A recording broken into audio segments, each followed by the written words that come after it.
జనవరిలో సంక్రాంతి కానుకగా విడుదలై బాక్సాఫీస్ వద్ద పండుగ వాతావరణాన్ని తీసుకొచ్చిన పక్కా commercial socio fantasy drama Bangarraju.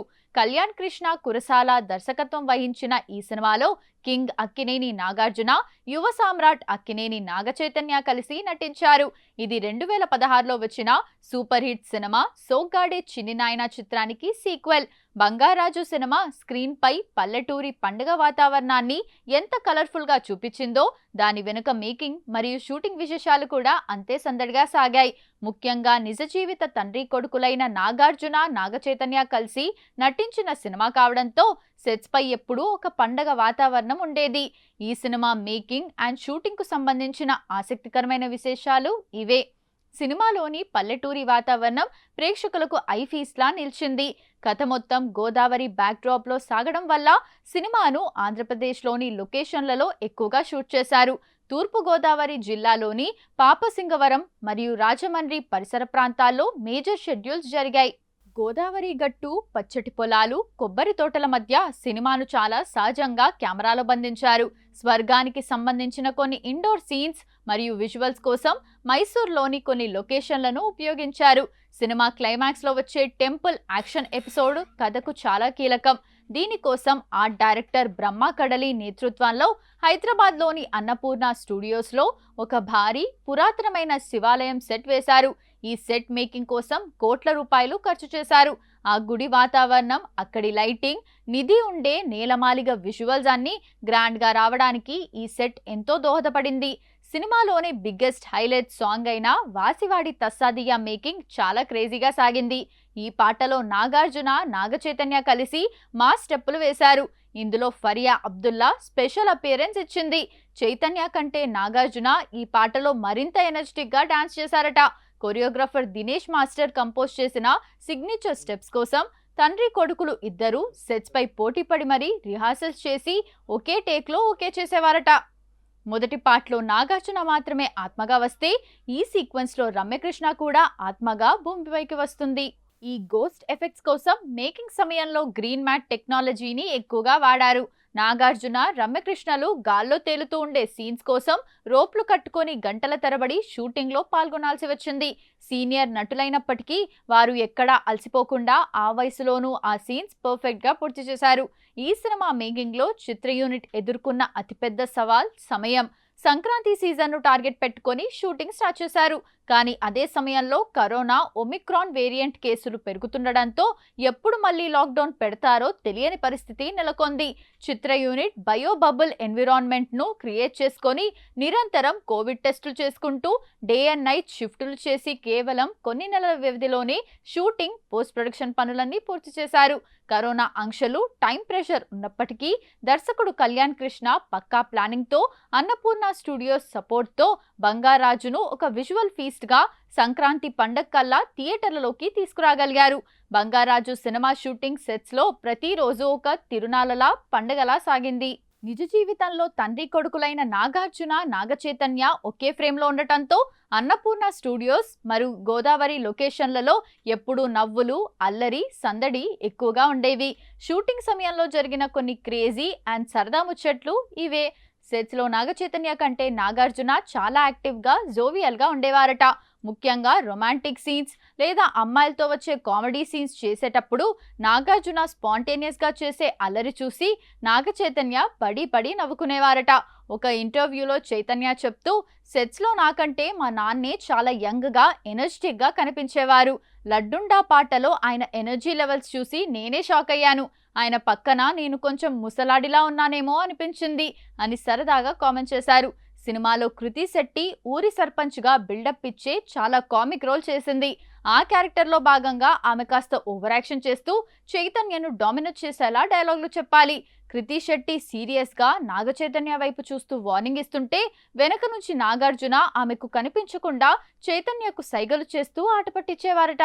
దాంతో కృతి శెట్టి డైలాగ్ మర్చిపోయి నవ్వేసేదట. దీనివల్ల చాలా రీటేక్స్ అయ్యేవని యూనిట్ సభ్యులు చెప్పుకునేవారు. రాజమండ్రి పరిసర ప్రాంతాల్లో షూటింగ్ జరుగుతున్నప్పుడు చిత్ర యూనిట్ కి లంచ్ బ్రేక్స్ ఒక పెద్ద పండగలా మారాయి.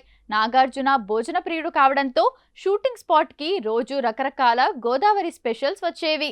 పొట్టేలు పులుసు, పీతల ఇగురు, బొమ్మడాయల పులుసుతో పాటు ఆత్రేయపురం పూతరేకులు వంటి సాంప్రదాయ వంటకాలను తెప్పించి నాగార్జున స్వయంగా చైతన్య, కృతి శెట్టి, రమ్యకృష్ణలతో పాటు డైరెక్టర్ టీం అందరికీ వడ్డించి తినిపించేవారట.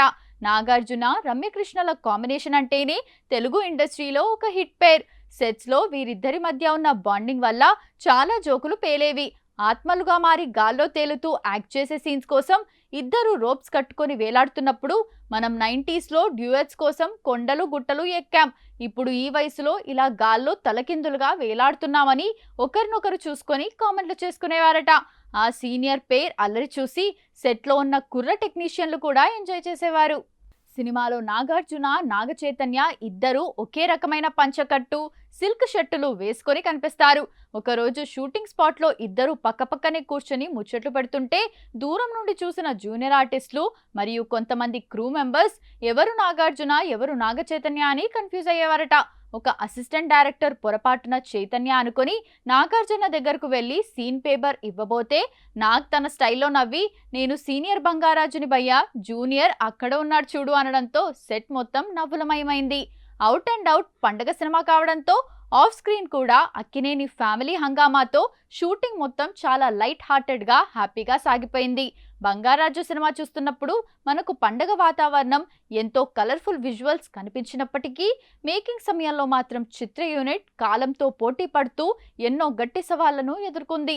షూటింగ్ సమయంలో చిత్ర యూనిట్ ఫేస్ చేసిన ముఖ్యమైన సవాళ్లు ఇవే. ఈ సినిమా మేకింగ్ సమయంలో ఎదురైన అన్నిటికంటే పెద్ద సవాల్ కరోనా థర్డ్ వేవ్. షూటింగ్ చివరి దశకు వచ్చేసరికి కేసులు విపరీతంగా పెరగడం ప్రారంభమయ్యాయి. చిత్ర యూనిట్లో ఎవరికైనా పాజిటివ్ వస్తే షూటింగ్ ఆగిపోతుంది. తద్వారా సంక్రాంతి రిలీజ్ మిస్ అవుతుందని పెద్ద భయం ఉండేది.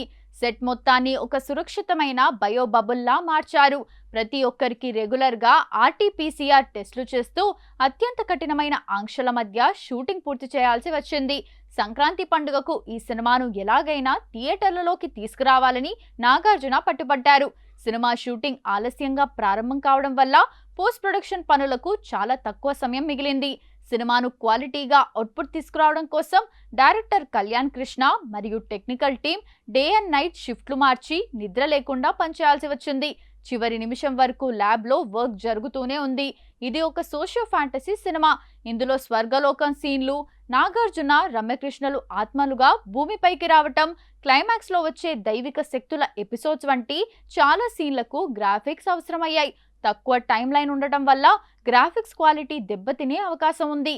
కానీ విజువల్స్ నకిలీగా అనిపించకుండా స్వర్గలోకం మరియు ఆత్మల ఎఫెక్ట్ పర్ఫెక్ట్ గా రావడం కోసం వేర్వేరు విఎఫ్ఎక్స్ స్టూడియోలకు వర్క్ విభజించి రాత్రింబగళ్ళు శ్రమించి అవుట్పుట్ సాధించారు. సినిమాలో నాగార్జున, రమ్యకృష్ణలు ఆత్మలుగా గాల్లో తేలియాడే సీన్లు చాలా ఉన్నాయి. దీనికోసం వారు రోప్స్ కట్టుకొని గాల్లో వేలాడుతూ యాక్ట్ చేయాల్సి వచ్చింది. అలాగే క్లైమాక్స్ లో వచ్చే శివాలయం ఫైట్ సీన్ చాలా పెద్దది. నాగార్జున ఆ వయసులో కూడా ఎక్కడా వెనకడుగు వేయకుండా పెయిన్స్ ఉన్నా భరిస్తూ స్వయంగా ఆ భారీ యాక్షన్ సీన్లలో డూప్ లేకుండా నటించారు. సినిమా షూటింగ్ సవాళ్లు ఒకెత్తైతే విడుదల సమయానికి ఆంధ్రప్రదేశ్లో అప్పట్లో ఉన్న పొలిటికల్, ట్రేడ్ పరిస్థితులు చిత్ర యూనిట్కు పెద్ద సవాల్గా మారాయి. ఆ సమయంలో ఏపీలో థియేటర్లలో కేవలం 50% ఆక్యుపెన్సీ ఆంక్షలు ఉన్నాయి. రాత్రి కర్ఫ్యూలు నడుస్తున్నాయి. అంతేకాకుండా టికెట్ ధరలు కూడా చాలా తక్కువగా నిర్ణయించి ఉన్నాయి. ఈ పరిస్థితుల్లో సినిమాను రిలీజ్ చేస్తే బడ్జెట్ రికవరీ అవుతుందా లేదా అనే భారీ ఆర్థికపరమైన సవాల్ను ఎదుర్కొంటూనే నాగార్జున ధైర్యం చేసి సినిమాను సంక్రాంతి బరిలో నిలిపారు. ఒమిక్రాన్ భయాలు, తక్కువ సమయం, విజువల్ ఎఫెక్ట్స్ ఒత్తిడి మరియు బాక్స్ ఆఫీస్ ఆంక్షలు వంటి ఇన్ని సవాళ్లను దాటుకొని సంక్రాంతి రేసులో నిలిచినందుకే బంగారాజు బాక్సాఫీస్ వద్ద విజయం సాధించి చిత్ర యూనిట్ పడ్డ కష్టానికి తగిలిన ప్రతిఫలాన్ని ఇచ్చింది. బంగారాజు సినిమా బాక్సాఫీస్ వద్ద సూపర్ హిట్ గా నిలిచింది. సినిమా విడుదలైన సమయంలో ఎన్నో ప్రతికూల పరిస్థితులు ఉన్నప్పటికీ కలెక్షన్ల పరంగా ఈ చిత్రం అద్భుతమైన వసూళ్లను సాధించి డిస్ట్రిబ్యూటర్లకు మంచి లాభాలను తెచ్చిపెట్టింది. 2022 సంక్రాంతి సీజన్లో విడుదలైన ఏకైక పెద్ద సినిమా ఇదే కావటం దీనికి పెద్ద ప్లస్ పాయింట్ అయ్యింది. పండుగ మూడ్కు పక్కాగా సరిపోయే పల్లెటూరి కథ, నాగార్జున నాగచైతన్యల కాంబినేషన్ క్రేజ్ వల్ల ప్రేక్షకులు థియేటర్లకు బ్రహ్మరథం పట్టారు. ఈ సినిమా ప్రపంచవ్యాప్తంగా సుమారుగా 75 కోట్ల నుండి 80 కోట్ల వరకు గ్రాస్ వసూళ్లను సాధించింది. నాగార్జున కెరీర్లోనే one of the highest grossing movies లో ఒకటిగా ఇది నిలిచింది. ఈ సినిమా సాధించిన విజయం సాధారణమైనది కాదు. ఎందుకంటే ఆ సమయంలో కరోనా థర్డ్ వేవ్ భయాలు ఉన్నాయి. ఆంధ్రప్రదేశ్లో థియేటర్లలో కేవలం 50% ఆక్యుపెన్సీ మాత్రమే ఉంది. టికెట్ ధరలు కూడా చాలా తక్కువగా ఉన్నాయి. ఇలాంటి కఠినమైన రూల్స్ మధ్య కూడా బంగారాజు బ్రేక్ ఈవెన్ సాధించి ప్రాఫిట్ జోన్లోకి వెళ్లడం ట్రేడ్ వర్గాలను సైతం ఆశ్చర్యపరిచింది. థియేటర్ల రన్ ముగిసిన తర్వాత జీ5 ఓటీటీలో విడుదలైనప్పుడు కూడా ఈ సినిమాకు భారీ వ్యూస్ వచ్చాయి.